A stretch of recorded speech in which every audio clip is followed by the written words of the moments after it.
मित्रांनो, वायुसेनेची भरती आलेली आहे आणि बऱ्याच जण मुलांमध्ये संभ्रम निर्माण झालेला आहे की हा फॉर्म भरायचा कसा.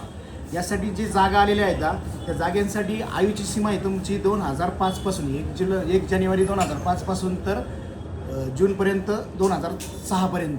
तर याचे जे बसतील अभ्यर्थी जे असतील ते 22 वर्ष त्यांचं वय झालेलं पाहिजे. आणि हा फॉर्म कसा भरायचा बघा, याच्यामध्ये 2 ट्रेडमध्ये जास्त करून महत्त्व दिलेलं आहे. एक हॉस्पिटॅलिटी आणि एक हाऊसकीपिंग. हॉस्पिटॅलिटी म्हणजे जे अतिथी वगैरे असतील त्यांचे सन्मान सत्कार करण्यासाठी त्यांचं एक कार्य आहे. आणि हाऊसकीपिंग म्हणजे स्वच्छता वगैरे करण्यासाठी त्यांच्यासाठी ते दोन ट्रेडमध्ये तुम्ही त्यांचा फॉर्म भरायचा आहे. हा फॉर्म भरायचा कसा, आपल्यासमोर बघा नागेश बांगर याचा फॉर्म आपण भरलेला आहे.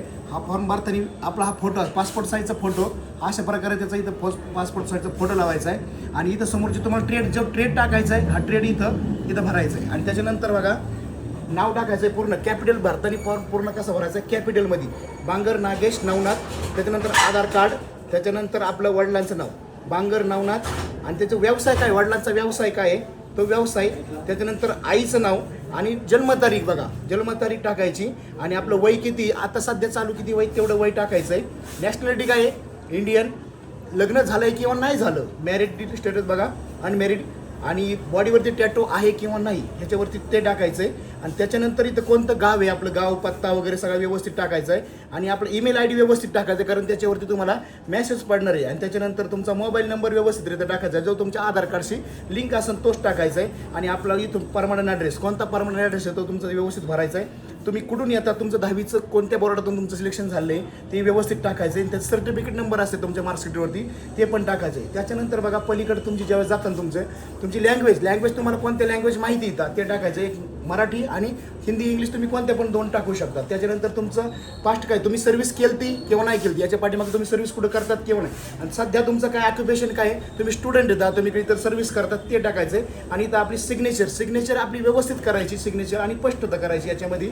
आणि याच्यानंतर हे सर्टिफिकेट बघा, तुमचं 10वीचं सर्टिफिकेट असेल किंवा इतर तुमचे काय काय डॉक्युमेंट लागणार आहेत, ह्या गोष्टी तुम्हाला मान्य आहेत का, ह्या मान्य आहेत. त्याच्यानंतर तुमची स्वतःची सही करायची. इथं खाली काही खाडाखोड करायची नाही. हे सर्टिफिकेट बघा इथं पाठीमागं, हे तुमचे घेऊन जायचे सगळं. 10वीचं सर्टिफिकेट, जे मार्कशीट तुम्हाला जे बोर्डाने दिलेलं ते मार्कशीट आणि तुमचं सेल्फ ॲड्रेस 10 रुपयाच्या स्टॅम्प पेपरवरती ते करून तिथं भरायचं आहे. आणि सर्टिफिकेट ऑफ एक्सपिरियन्स ते तुम्हाला मिळून जाईल त्याच्यामध्ये, ही कशासाठी लागतं ते पहा. आणि कॅरेक्टर सर्टिफिकेट हे तुम्हाला कॉलेजमधून भेटेल किंवा तुमचे इतर डॉक्युमेंट ते पूर्ण करायचे. त्याच्यानंतर हे डॉक्युमेंट येतं जे 18 वर्षाच्या पुढं असतील, हे वरती बघा हा कप्पा पहिला, जे 18 वर्षाच्या पुढं असतील त्यांनी इथं भरायचे. आणि जे 18 वर्षाच्या आतील असतील त्यांनी इथं भरायचं. इथं आपलं नाव नंबर, हा मुलगा 18 वर्षाच्या पुढे आहे त्याच्यामुळे त्यांनी इथं भरलेलं आहे. ते स्वतः वेल आहे त्याच्यामुळे त्यांनी इथं डॉक्युमेंट करून आपली सही केली. इथं आधार कार्ड काय मोबाईल नंबर व्यवस्थित. आणि जे मुलं 18 वर्षाच्या आतील असतील त्यांनी हा फॉर्म पूर्ण फिलअप करून इथं भरायचा आहे. आणि इथं आपले पॅरेंट्सचे कुणी गॅरंटेड असतील त्यांचं सुद्धा डॉक्युमेंट इथं बघायचं. त्याच्यामध्ये signature of parent, name of legal guaranteed म्हणजे कोण तुमचा गॅरंटेड आहे लिगलमध्ये, तो रिलेशन विथ गॅरंटेड, त्या कॅन्डिडेटसोबत काय तुमचं रिलेशन आहे. आणि मोबाईल नंबर ऑफ पॅरेंट्स आणि लिगल गॅरंटेड दोघं त्यांचा मोबाईल नंबर लिहायचा, इथं तारीख टाकायची. आणि इथं सिग्नेचरची साईन वगैरे व्यवस्थित लिहायची. ह्या जागेमध्ये काहीच खडाखोड वगैरे काहीच लिहायचं, हे ऑफिशियल कामासाठी ही पूर्ण जागा आपण मोकळी सोडलेली आहे. आणि याच्यानंतर 4थं पेज आहे आपलं बघा, ॲडमिट कार्ड.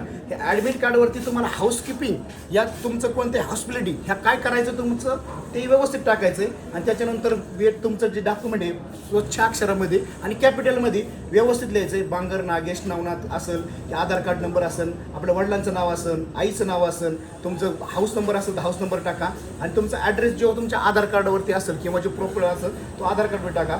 आणि इथं तुमची टेस्ट वगैरे ती होतील ते डॉक्युमेंट ते भरतील. आणि हे ॲडमिट कार्ड हे वापस तुम्हाला तुम्ही जे ॲड्रेस पाठवलं आहे त्या ॲड्रेसवरती तुम्हाला परत माघारी येणार आहे. त्यासाठी ॲड्रेस व्यवस्थित टाका, पिनकोड व्यवस्थित टाका, जेणेकरून पिनकोड टाकलं तर तुमचं डॉक्युमेंट तुम्हाला लेट होणार नाही. आणि हे डॉक्युमेंट जायचं आहे आपलं स्पीड पोस्ट करायचं आहे. आणि तुम्हाला नागपूर असेल, पुणे असेल, ठाणे असेल किंवा इतर तुम्हाला जे कुठं एका ॲड्रेसवरती पाठवा. डबल फॉर्म भरू नका, जेणेकरून तुमचा फॉर्म हा बाद होणार नाही. आणि येणाऱ्या 17 ऑगस्टपर्यंत याची काही मुदत आहे, व्यवस्थित फॉर्म भरा आणि याचा लाभ घ्या.